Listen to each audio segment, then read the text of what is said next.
One way to defeat the blind period was to work in pairs of ships, one tracking, one attacking, and almost no video about anti-submarine warfare mentions it. You've heard the story before. The Royal Navy had ASDIC, that remarkable acoustic detection system that was supposed to make submarines obsolete. But ASDIC had a flaw. During the final approach, those critical moments when an escort vessel closed to within 150 to 200 meters of a submerged U-boat, the sonar operator lost contact entirely. The outgoing pulse and returning echo merged into what contemporary reports called the instantaneous echo. The attacking ship was firing blind, and the submarine commander knew it. That's the problem everyone talks about. What they don't talk about is how the Royal Navy actually solved it. The conventional narrative jumps straight to technology. Hedgehog, Squid, ahead-throwing weapons that projected munitions forward while the ship still held contact.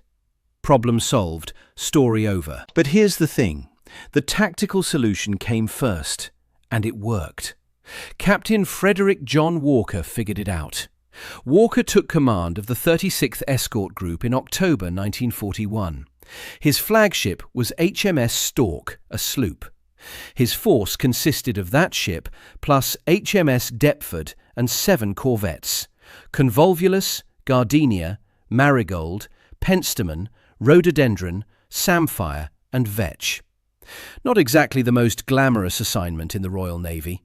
Sloops and corvettes, small ships, limited armament, exhausting Atlantic convoy work. But Walker saw something others missed.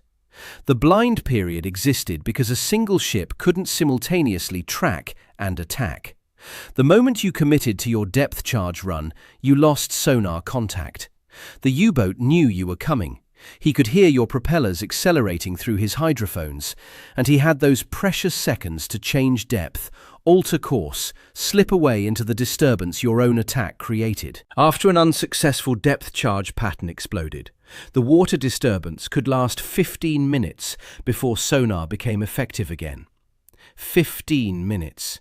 An eternity in submarine warfare. Time enough for any competent U-boat commander to disappear. Walker's insight was elegantly simple. Why attack with one ship when you could attack with two? The doctrine he developed assigned distinctly different roles to a pair of vessels working in close coordination. The first ship, call it the directing ship or tracking ship, maintained continuous ASDIC contact with the submerged U-boat throughout the entire engagement. This ship never entered the blind zone. Never. It stayed at a distance where contact was reliable, reporting bearing, range, and any changes in the target's depth or course to its partner. The second ship was the attacking ship, and this is where Walker's genius showed itself. The attacking vessel approached at 5 knots. That's barely making way. More importantly, it approached with its ASDIC equipment turned off completely. Silent running. The U-boat commander, listening on his hydrophones, heard only the steady, distant contact of the tracking ship. He had no warning of the second vessel creeping inexorably toward his position. That accelerating propeller noise, the sound signature that told submarine crews an attack was imminent, was absent. At 5 knots, there was nothing to hear. Nothing to trigger evasive maneuvers. Nothing to warn the U-boat that depth charges were about to rain down on his hull. The tracking ship transmitted continuous steering orders via radio. Left a bit? Right? Steady on? The attacking ship followed these directions blindly, relying entirely on its partner's sonar picture rather than its own sensors. When the attacking vessel achieved correct positioning directly over the target's estimated location, the tracking ship signaled, and the depth charges went over the side. If the first attack missed, the tracking ship had never lost contact.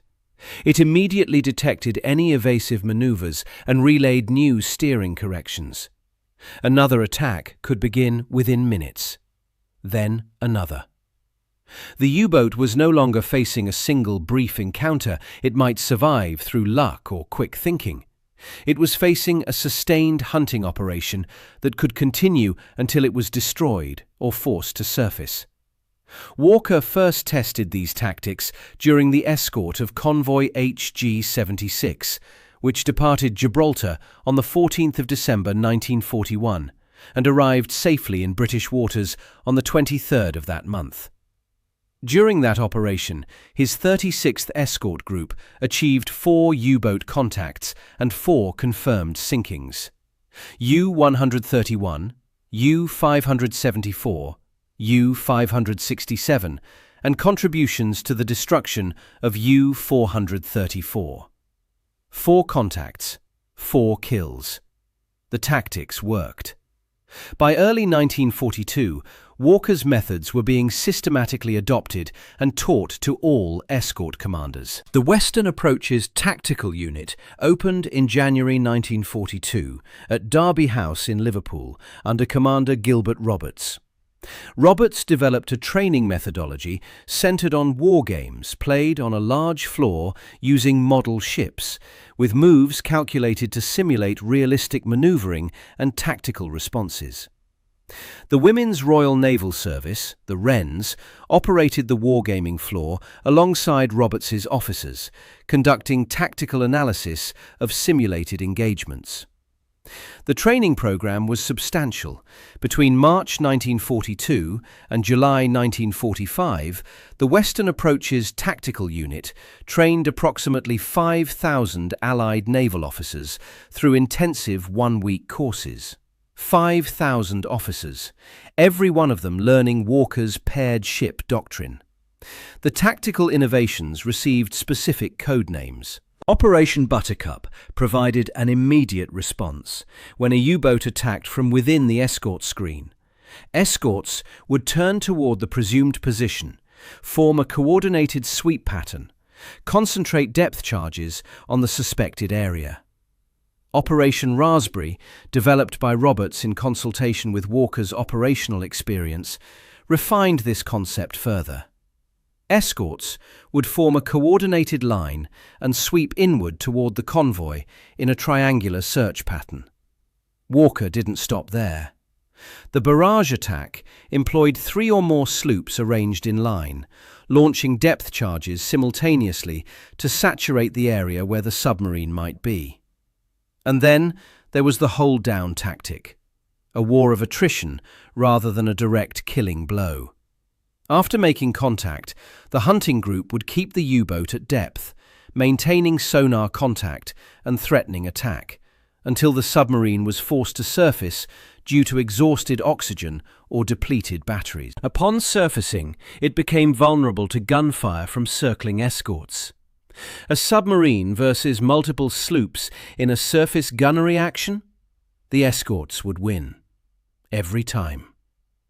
By 1943, these paired ship tactics achieved formal standardization through the Atlantic Convoy Instructions Manual, distributed to all escort commanders throughout the Allied navies.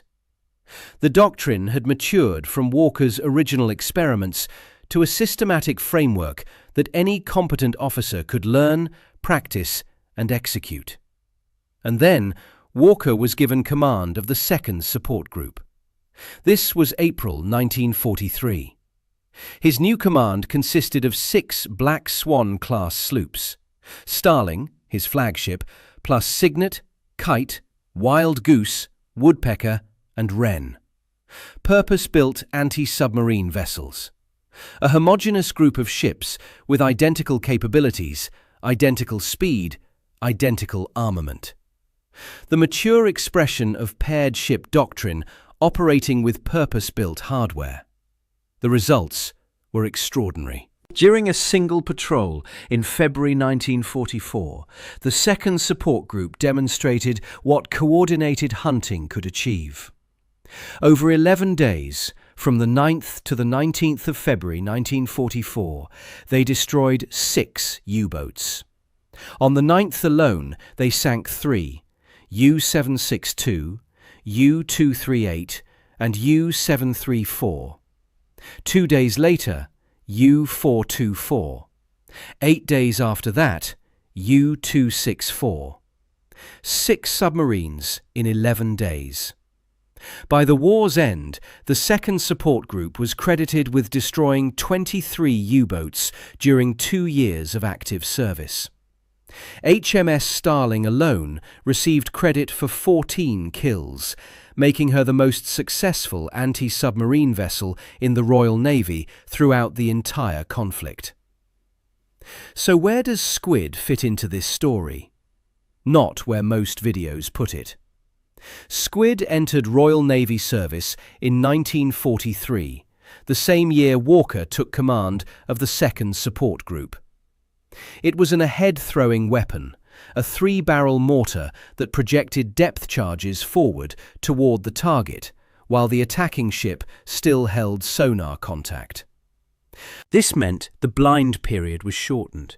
You weren't dropping charges over your stern as you passed over the submarine's position. You were throwing them ahead, toward a target you could still see on your sonar display. But here's what the conventional narrative gets wrong. There was nothing crude about Squid. Watch almost any video about Second World War anti-submarine weapons, and you'll encounter some version of this framing. Primitive technology, brute force solutions, crude mechanisms that barely worked. It's lazy, and it's wrong. Squid was a precision system. The weapon incorporated a gyro-stabilized mounting.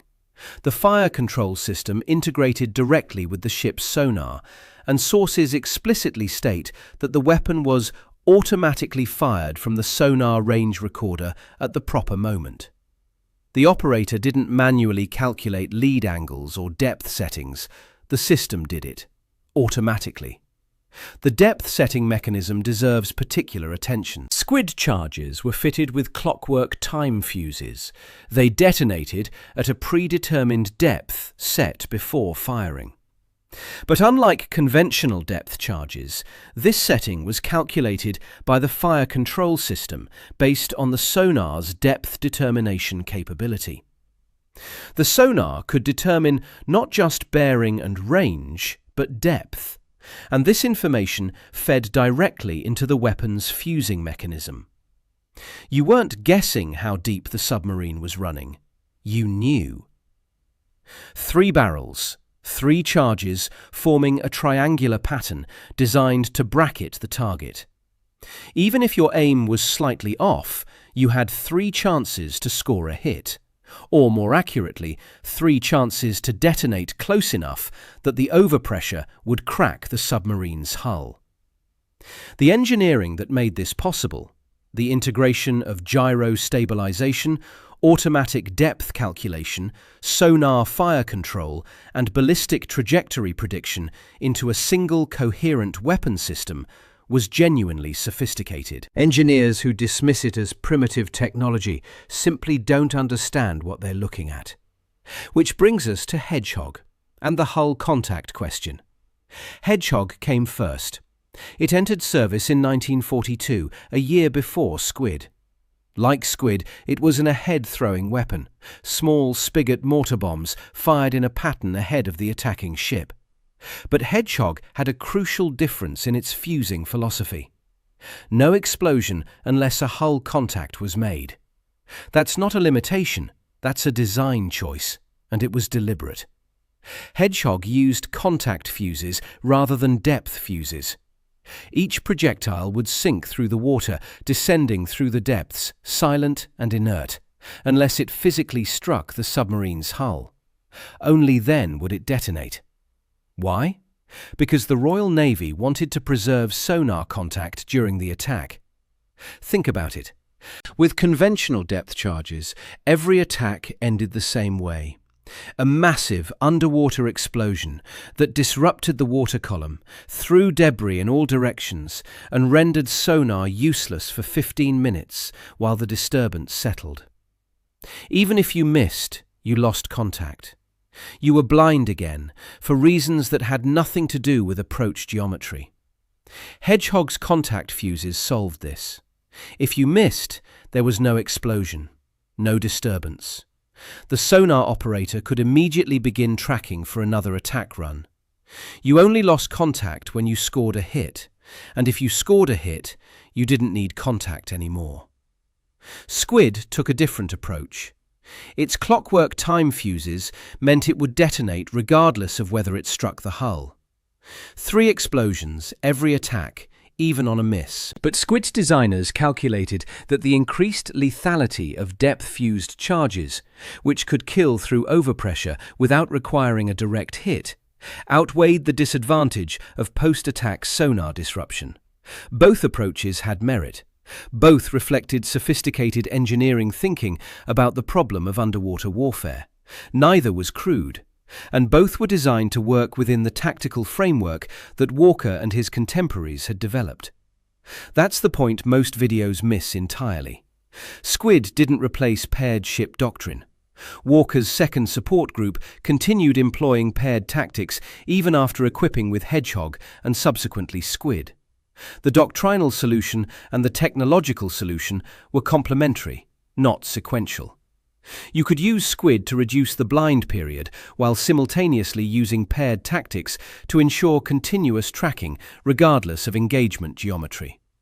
The evidence is right there in the operational record. The second support group's extraordinary success in February 1944, 6 U-boats in 11 days, came after the introduction of a head-throwing weapons.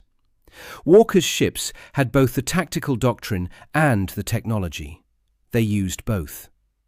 This matters because the story of anti-submarine warfare in the Second World War is usually told as a technological progression. Depth charges were crude. Hedgehog was better. Squid was best. Problem solved through engineering. But that narrative ignores the 5,000 Allied officers trained at Derby House. It ignores the systematic development of coordinated hunting tactics. It ignores Walker's emphasis on training his subordinate officers so the doctrine would survive him. And it did survive him. Walker died of cerebral hemorrhage in July 1944, brought on by exhaustion from continuous operations. His successor, Commander Duck, continued executing the same tactical doctrine with continued success. The real story is more interesting than the simplified version. Smart tactics came first, elegant engineering came second, and both worked together to defeat the U-boat threat. Walker understood this. In 13 months commanding the 36th Escort Group, before Hedgehog was widely deployed and before Squid existed, his ships sank 4 U-boats and damaged 5 more. His tactics worked with nothing but depth charges and coordination. The technology made it better, but the doctrine made it possible. When his operations officer, Commander Weems of Wild Goose, needed to assume tactical command during Starling's dockyard maintenance periods, Walker ensured he was fully prepared to execute the established doctrine. The success belonged to the system, not just to Walker personally. That's what made it valuable. That's what made it last. The Atlantic Convoy Instructions Manual. The wargaming floor at Derby House. The Wrens plotting tactical reconstructions. Roberts and his team analysing battle reports to understand what worked and why. 5,000 officers carrying the same tactical vocabulary back to their ships. That's how you win a submarine war. Not through any single weapon, not through any single commander, through the systematic development and dissemination of effective doctrine, supported by technology designed to work within that doctrinal framework. Squid was part of that story, an important part, a sophisticated, elegant weapon system that deserves respect from anyone who studies it carefully. But it wasn't the whole story, and it wasn't even the first chapter. The paired ship doctrine came first. It worked. And it continued working alongside every technological improvement the Royal Navy introduced. The next time you watch a video about anti-submarine warfare and hear that Squid solved the blind period, remember this. Someone had already solved it. One ship tracking, one ship attacking, 5 knots, ASDIC off, steering orders by radio. Simple, effective, overlooked. Subscribe for more stories like this.